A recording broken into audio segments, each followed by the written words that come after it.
ಗುರುಗಳು ಇದಕ್ಕೆ ಸುಬ್ರಹ್ಮಣ್ಯ ಸ್ವಾಮಿಗೆ ಈ ಒಂದು ದೇವಸ್ಥಾನಕ್ಕೆ ಭೂಮಿ ಪೂಜೆ ಅಡಿಪಾಯ ಮಾಡ್ತಾ ಇದ್ದಾರೆ. ಈ ದಿನ ಈ ಸಾಕ್ಷಿ ಗುಡ್ಡೆಯನ್ನು ನಿರ್ಮಾಣ ಮಾಡಬೇಕು ಅನ್ನೋ ದೃಷ್ಟಿಯಿಂದ ಇವತ್ತು ಹೇಳ್ತಾ ಇದ್ದೀವಿ. ನಾವು ಯಾವುದೇ ಪೂಜೆ ಮಾಡಲಿ, ಏನೇ ಮಾಡಿದ್ರು ಕೊನೆಗೆ ಎಷ್ಟೇ ನದಿಗಳರಿವೆ ಕೊನೆಗೆ ಸಮುದ್ರಕ್ಕೆ ಸೇರ್ತದಲ್ಲ, ಹಂಗೆ ಯಾವ ದೇವರಿಗೆ ನಾವು ಪೂಜೆ ಮಾಡೋದು ಕೂಡ ಕೊನೆಗೆ ಆ ಭಗವಂತನಿಗೆ ಆ ನೀರು ಹೆಂಗೆ ಒಂದು ಕಡೆ ಸಮುದ್ರಕ್ಕೆ ಸೇರ್ತದೋ ಹಂಗೆ ನಮ್ಮ ಪ್ರಾರ್ಥನೆ ಕೂಡ ದೇವರಿಗೆ ಸೇರ್ತದೆ. ಹಂಗೆ ನಾವು ನೂರಾದರೂ ದೈವ ಒಂದೇ. ಈಗ ನಮ್ಮ ಸುಬ್ರಹ್ಮಣ್ಯನೂ ಕೂಡ ಬೇರೆ ಹೆಸರುಗಳಲ್ಲಿ ನಾವು ಕರೀತೇವೆ. ಗುರುಗಳೇ ಅವ್ರ ಮನೆಗೆ ಹೆಸರು ಸ್ಕಂದ ಅಂತ ಇಟ್ಕೊಂಡಿರಲ್ಲ, ರಾಮಸ್ಕಂದ ಅಂತ ಇಟ್ಕೊಂಡಿದ್ದಾರೆ. ಶಿವನ್ ಕುಮಾರನ ಸುಬ್ರಹ್ಮಣ್ಯ ಅಂತ ಕರೀತಾರೆ. ಸುಬ್ರಹ್ಮಣ್ಯನಿಗೂ ನೂರಾರು ಹೆಸರುಗಳಿವೆ. ಹಂಗೆ ಇವತ್ತು ನಮ್ಮ ನಂಬಿಕೆಗಳು, ನಮ್ಮ ಸಂಸ್ಕಾರ, ನಮ್ಮ ಸಾಕ್ಷಾತ್ಕಾರ ಇವೆಲ್ಲ ಕೂಡ ಒಂದೇ. ಸೊ ಅದರಿಂದ ಈ ನಿಟ್ಟಿನಲ್ಲಿ ನಾವೆಲ್ಲ ಸೇರಿ ಕೆಲಸ ಮಾಡೋಣ. ಮುಂದಿನ ದಿನ ಇವತ್ತು ಈ ದೇಶದಲ್ಲಿ ನಾನು ಕೂಡ ಇಷ್ಟು ಗಂಟೆಗೆ ಯಾವತ್ತೂ ಪೂಜೆ ನಡೀಬೇಕು ದೇವಸ್ಥಾನದಲ್ಲಿ. ಸಂಪ್ರದಾಯ ರಾಮಲಿಂಗಾರೆಡ್ಡಿಯವರು ಕೂಡ ಕೆಲವು ವರ್ಷಗಳ ಕಾಲ 3 ವರ್ಷ ತಂದೆಯಾದಂಥ ಒಂದು ಹೊಸ ರೂಪವನ್ನು ಕೊಡಲಿಕ್ಕೆ, ಅರ್ಚಕರಿಗೂ ಕೂಡ ಶಕ್ತಿಯನ್ನು ತುಂಬಲಿಕ್ಕೆ ಅವರದೇ ಆದಂಥ ಕಾರ್ಯಕ್ರಮವನ್ನು ಮಾಡಿದ್ದಾರೆ. ಅದರಲ್ಲಿ ರಾಜಗುರು ಕೂಡ ಅದಕ್ಕೆ ಸದಸ್ಯರಾಗಿ ಸೇವೆಯನ್ನು ಮಾಡ್ಕೊಂಡು ಬಂದು ಬೇಕಾದಷ್ಟು ಮಕ್ಕಳಿಗೆ ತಕರಾರುಗಳಲ್ಲೂ ಕೂಡ ಇವತ್ತು ಬಂದಿದೆ. ದೇವಸ್ಥಾನಗಳಲ್ಲಿ ಆ ಮಠಗಳಲ್ಲಿ ಬಂದಿದೆ. ಅದೆಲ್ಲ ನಾನು ಚರ್ಚೆ ಮಾಡಲಿಕ್ಕೆ ನಾನು ಹೋಗುವುದಿಲ್ಲ. ಆದರೆ ಇವತ್ತು ನಮ್ಮ ಇಂಥ ಪವಿತ್ರವಾದ ಕೆಲಸಕ್ಕೆ ನಾವು ಬಂದಿರುವಂಥ ಸಂದರ್ಭದಲ್ಲಿ ಕೊನೆಗೆ ನಾವು ಪ್ರಜೆಗಳ ತೊಂದರೆ ಇಟ್ಕೊಂಡೇ ನಾವು ಇವತ್ತು ನಮ್ಮ ಕೆಲಸವನ್ನು ನಾವು ಮಾಡಬೇಕು. ಇವತ್ತು ಭಾಳ ಜನ ಇವತ್ತು ಹಿರಿಯರು ಎಲ್ಲ ಕೂಡ ನೀವೆಲ್ಲ ಬಂದಿದ್ದೀರಿ. ಶಾಸಕ ಮಿತ್ರರು, ಸಂಸತ್ ಸದಸ್ಯರು ಕೂಡ ಎಲ್ಲ ಬಂದಿದ್ದೀರಿ.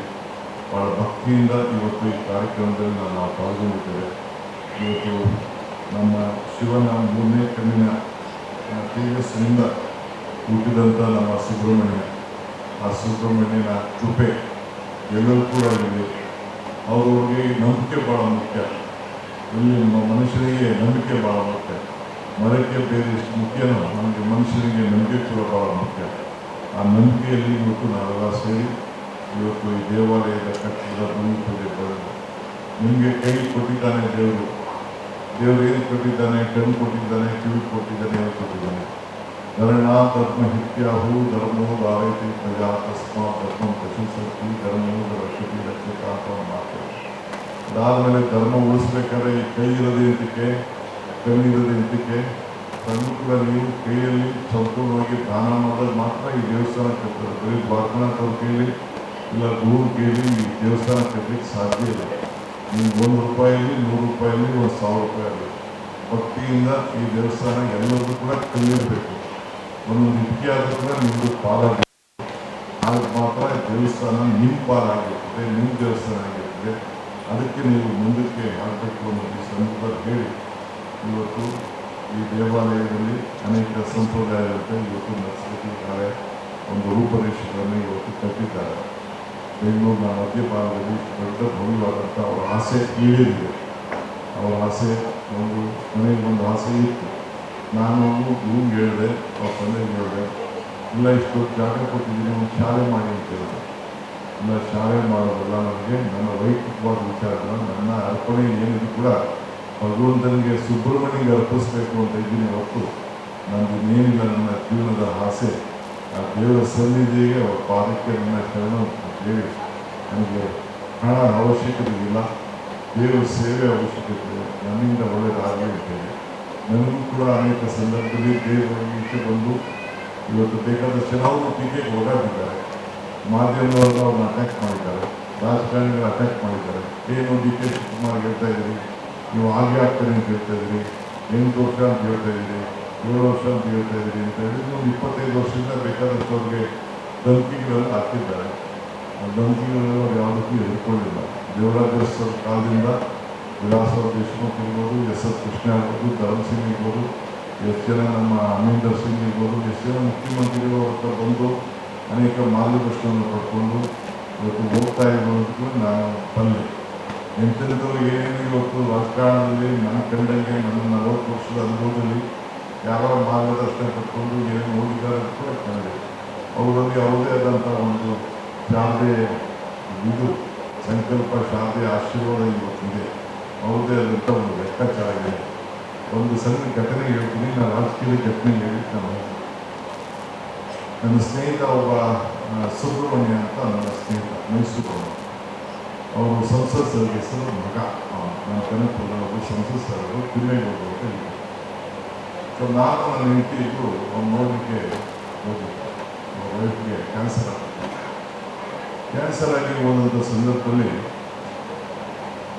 ಹೋದಾಗ ನೋಡುವ ಹೆಣ್ಮಗಳಿಗೆ ಆಗ ಈ ದೊಡ್ಡ HCG ಹಾಸ್ಪಿಟಲ್ ಇರಲಿಲ್ಲ. ಇದರಲ್ಲಿ ಡಬಲ್ ರೋಡಲ್ಲಿ ಒಂದು ಮೂರಲ್ಲಿ ಒಂದು ಸಣ್ಣ ಬಿಲ್ಡಿಂಗಲ್ಲಿ ಒಂದು ಹಾಸ್ಪಿಟ್ಲ್ ಇತ್ತು. ಒಂದು 5,000 ಅಡಿ ಇರಬೇಕು ಆ ಬಿಲ್ಡಿಂಗ್ ಅಷ್ಟೇ. ಅಲ್ಲಿ ಆಸ್ಪತ್ರೆ ಇತ್ತು. ಅಲ್ಲಿ ಅಡ್ಮಿಟ್ ಆಗಿತ್ತು. ನಾನು ನನ್ನ ಹೆಂಡತಿ ಹೋದೋ ಅವರ ಹುಡುಗಿ ತಾಯಿ ಹುಡುಗಿ ತಂದೆ ಅವ್ರು ಬಂದು ಏನು ಸ್ವಾಮಿ ನನ್ನ ನಡಿಗಿಂತ ದೊಡ್ಡ ಕಷ್ಟ ಬಂದ್ಬಿಡ್ತಲ್ಲ, ಪಾಪ 25-30 ಲಕ್ಷ ಖರ್ಚು ಮಾಡ್ಬಿಟ್ಟ ಮಗಳು ಉಳಿಸ್ಕೊಳ್ತೆ, ನನ್ನ ಮಗಳು ಉಳಿಯೋದಿಲ್ಲಪ್ಪ, ಜಲ್ದಿ ನನ್ನ ಮಗಳನ್ನ ಕರ್ಕೊಂಡು ಹೋಗೋಕ್ಕೆ ನೀನು ಸ್ವಲ್ಪ ಬುದ್ಧಿವಾದ ಹೇಳಪ್ಪ ಅಂತ ನನಗೆ ಅವರು ರಿಕ್ವೆಸ್ಟ್ ಮಾಡ್ತಾರೆ. ನಾನು ಏನಿದು ಅಂತ ಅಂದ್ಬಿಟ್ಟು ನನ್ನ ಹೆಸರು ಮಂಜುನಾಥ್ ಅಂತ ಇದ್ದ. ಅವನು ಭಾಳ ನಾನು ಮುಂದಿನ ಹೇಳಿದೆ, ನೀನು ಅವ್ರ ಜಾತಕ ತಗೋಬಾರಿ, ಅವ್ರ ಮಕ್ಕಳು ಜಾತಕನ ತಗೋಬಾರಿ ಅಂತ ಹೇಳಿದೆ. ಅದಾದಮೇಲೆ ನಾನು ನನ್ನ ಹೆಂಡತಿ ನೋಡ್ಬಿಟ್ಟು ಉಳಿಲಿಕ್ಕೆ ಸಾಧ್ಯ ಇಲ್ಲ ಅಂತೇಳಿ ನಾವು ಹೋದೋ. ಆಯಿತು, ನಾನೊಂದು ಸ್ವಲ್ಪ ಟೈಮ್ ಕೊಡು ಅಂತೇಳಿ ನಾನು ಮಧ್ಯಾಹ್ನನೇ ನಾವು 3 ಗಂಟೆಗೆ ನೋಡ್ದೋಕ್ಕೆ ಆ ಹೆಣ್ಮಗಳಿನ ಬದುಕಲಿಕ್ಕೆ ಆಗೋದಿಲ್ಲ ಅಂತ ತೀರ್ಮಾನ ಆಯಿತು. ಹಾಸ್ಪಿಟ್ಲವರು ಸಾಧ್ಯ ಇಲ್ಲ ಅಂತ ಹೋಗಿದ್ರು. ಆಯಿತು ಅಂತೇಳಿ ನಾನು ಬೆಂಗಳೂರಿಗೆ ಮನೆಗೆ ಹೋದೆ. ಮನೆಗೆ ಹೋದ್ಮೇಲೆ ಮಂಜುನಾಥ್ ಮತ್ತು ಸುಬ್ರಹ್ಮಣ್ಯ ಇಬ್ಬರು ಕೂಡ ನನ್ನ ಮನೆಗೆ ಮಕ್ಕಳು ಜಾತ್ರೆ ಕರ್ಕೊಂಡು ಬಂದರು. ನಾನು ದ್ವಾರಕಾನಾಥಕ್ಕೆ ಹೋದೆ. ಅವರ ಆತನೇ ಪೂಜೆ ಮಾಡಿ ಇದ್ದು ಕುಂದಿಸ್ಕೊಂಡು ಗುರುಗಳೇ ಒಂದು ಓರ ಹಾಕ್ತದಲ್ಲ ನೀವು ಬಂದೆ. ಆಯಿತು ಹಾಕ್ತೀನಿ ಅಂತೇಳಿ ಒಂದು ಓರ ಹಾಕ್ತಿದ್ದೆ. ಓರ ಹಾಕಿ ಕೊನೆಗೆ ನಮ್ಮ ಮಕ್ಕಳು ಜಾತಕ ನೋಡೋದು, ಆ ಹೆಣ್ಣುಮಗಳು ಜಾತಕ ನೋಡೋದು, ಸುಬ್ರಹ್ಮಣ್ಯ ಜಾತಕ ನೋಡೋದು. ಸರಿ, ನಾನು ಒಂದು ಹೇಳ್ತಾ ಇದ್ದೀನಿ ಅಂತೇಳಿ ಕೊನೆಗೆ ಈ ಮಕ್ಕಳು ಜಾತಕ ನೋಡಿದ್ರೆ ತಾಯಿ ಕಳ್ಕೊಳ್ಳುವಂಥ ಯೋಗ ಇಲ್ಲವಲ್ಲ, ತಾಯಿ ಬದುಕಿರ್ಬೇಕಲ್ಲ, ತಾಯಿ ಸಾಯಕ್ಕೆ ಆಗೋದಿಲ್ವಲ್ಲ ಅಂತೇಳಿ ಅವರು ನುಡಿಯನ್ನು ಕೊಟ್ಟರು. ಅದಾದಮೇಲೆ ಅವ್ರು ಹೇಳಿದ್ರು, ನಾನು ಒಂದೇ ಒಂದು ರಿಕ್ವೆಸ್ಟ್ ಮಾಡ್ತೀನಿ, ಏನಪ್ಪ ಅಂತಂದರೆ ಅಲ್ಲಿ ಹೊಸದುರ್ಗ ಅಂತ ಒಂದು ಜಾಗ ಇದೆ, ಅಲ್ಲಿ ಒಂದು ಆಂಜನೇಯನ ದೇವಸ್ಥಾನ ಇದೆ, ಇನ್ನು ನೀವು ಹೋಗು ಆಂಜನೇಯ ದೇವಸ್ಥಾನದ ಹೋಗಿ ಒಂದು ದೊಡ್ಡ ಒಂದು ಪೂಜೆ ಹೋಮ ಮಾಡ್ಕೊಂಡು ಬಾ ಸಾಕು, ಅಷ್ಟು ಬಿಟ್ಟರೆ ಏನು ಬೇಡ ಅಂತೇಳಿ ಯಾವ ಒಂದು ಬಂದೂರು ಏನು ಆಗ್ತಿದೆ ಆಂಜನೇಯನ ಥರ ಯಾವ ಋಷಿಗಳು ಯಾವ ವೈಶ್ಯಗಳು ಇವಾಗ ಇಲ್ಲ. ಅಲ್ಲಿಗೆ ಅವನ್ನ ಕಳಿಸ್ಕೊಟ್ರು ಹೊಸದುರ್ಗದಲ್ಲಿ, ಚಿತ್ರದುರ್ಗ ಜಿಲ್ಲೆಯಲ್ಲಿ. ಅವ್ರು ಹೋಗಿ ಬಂದ. ಇದು ನಾನು ಹೇಳ್ತಾ ಇದ್ದೀನಿ, ನಾನು 94 ವರ್ಷದ ಇದು, ನಾನು 93ರಲ್ಲಿ ಮದುವೆ ಆದೆ. 94ನೇ ವಯಸ್ಸಿನಲ್ಲಿ ನಾನು ಈ ದೇವಸ್ಥಾನಕ್ಕೆ ಯಾವ ಹಾಸ್ಪಿಟ್ಲಿಗೆ ಹೋಗಿದ್ದೆ. ಇನ್ನು ನನ್ನ ಮಕ್ಕಳು ಕೂಡ ಆಗಿರಲಿಲ್ಲ, ಮಗು ಹುಟ್ಟಿರಲಿಲ್ಲ. ನನಗೆ ಮಾರ್ಗದರ್ಶನ ಕೊಟ್ಟರು. ಆಯಿತು, ಕೊನೆಗೆ ಆ ಮಗು ಆರೋಗ್ಯವಾಗಿದೆ, ಆ ಹೆಣ್ಣುಮಗಳು ಮಾಡಿದೆ. ಇನ್ನೂ ಹೆಣ್ಮಗಳು ಬದುಕಿದೆ, ಆದರೆ ಸುಬ್ರಹ್ಮಣ್ಯ ಇವತ್ತು ಇಲ್ಲ. ಒಂದು 34 ವರ್ಷದಿಂದ ಸುಬ್ರಹ್ಮಣ್ಯ ತಿಳ್ಕೊಂಡಿದ್ದಾರೆ. 34 ವರ್ಷ ಅದು ಕೂಡ ಇನ್ನೂ ಆ ಮಗು ಇದೆ. ನಾನು ರಾಜಕಾರಣದ ಅವರ ನುಡಿ, ಅವರ ಅಭಿಪ್ರಾಯ, ಅವರ ಜ್ಞಾನ ನಾನು ಮಾತಾಡ್ತಾ ಇಲ್ಲ. ರಾಜಕಾರಣದ್ದು, ವ್ಯವಹಾರದ್ದು, ಸಂಪತ್ತು ಬೇಕಾದಷ್ಟಿದೆ, ಅವೆಲ್ಲ ಬೇಕಾದಷ್ಟಿದೆ. ವಿಲಾಸರಾವ್ ದೇಶಮೂರ್ತಿ ಇರ್ಬೋದು, ಗಗನ್ ಸಿಂಗ್ ಇರ್ಬೋದು, DK ಶಿವಕುಮಾರ್ ಇರ್ಬೋದು, ಬೇಕಾದಷ್ಟು ಅವ್ರದ್ದು ಪ್ರಿಡಿಕ್ಷನ್ಸ್ ಬೇಕಾದಷ್ಟಿದೆ ವ್ಯವಹಾರಗಳಲ್ಲಿ. ಹೀಗೆ ಇವತ್ತು ನನಗೆ ಇವತ್ತು ಕೂಡ ಹೆಣ್ಣುಮಗಳು ಆರೋಗ್ಯಯುತವಾಗಿದ್ದಾರೆ. ಮೈಸೂರಲ್ಲಿ ಸುಬ್ರಹ್ಮಣ್ಯ 3-4 ವರ್ಷದಿಂದ ಆರೋಗ್ಯ ಕಟ್ಟಿ ತಂದು ಅದೇ ಆದಂಥ ಕೆಲವು ವಿಚಾರದಲ್ಲಿ ತಿಳ್ಕೊಂಡ. ನನಗೆ ಪ್ರತಿಯೊಂದು ಕೂಡ ಭಾಳ ಕೂತ್ಕೊಂಡು ಪೂಜೆ ಮಾಡಿ ಕೂತ್ಕೊಂಡು ಒಂದು ಓರ ಹಾಕಿದ್ರೆ ಯಾವ ಜಾತಕನೂ ಬೇಕಾಗಿದೆ, ಸರಿಯಾಗಿ ಲೆಕ್ಕಾಚಾರ ಹಾಕಿದ್ರೆ ಅಂಥ ಮಾರ್ಗದರ್ಶನವನ್ನು ಕೊಟ್ಟಂಥ ಶ್ರೀಮಂತ ಹಣದಲ್ಲ ಶ್ರೀಮಂತಲ್ಲ, ಜ್ಞಾನದಲ್ಲಿ ಶ್ರೀಮಂತ.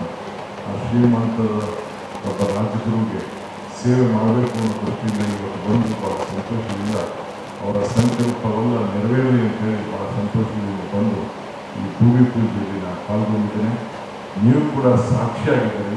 ಪುರಂದರದಾಸರು ಒಂದು ಕಡೆ ಮಾತು ಹೇಳಿದ್ರೆ, ಇದು ಭಾಗ್ಯ, ಇದು ಭಾಗ್ಯ, ಇದು ಭಾಗ್ಯವಯ್ಯ ಪದ್ಮನಾಭನ ಪಾದ ಭಜನೆ ಪರಮಸುಖವಯ್ಯ ಅಂತ ಹೇಳಿ ಬಂದು ನಾನು ಕೂಡ ನಿಮ್ಮೆಲ್ಲರ ಸಮ್ಮುಖದಲ್ಲಿ ಬಂದು ಈ ಭೂಮಿ ಪೂಜೆಯಲ್ಲಿ ಪಾಲ್ಗೊಂಡದ್ದೇ ನನ್ನ ಭಾಗ್ಯ ಅಂತ ಹೇಳಿ ಭಾವಿಸಿ ಇವತ್ತು ನಿಮ್ಮನ್ನೆಲ್ಲ ಭೇಟಿ ಮಾಡುವಂಥ ಶಕ್ತಿ ನನಗೆ ಕೊಡುತ್ತಿಲ್ಲ.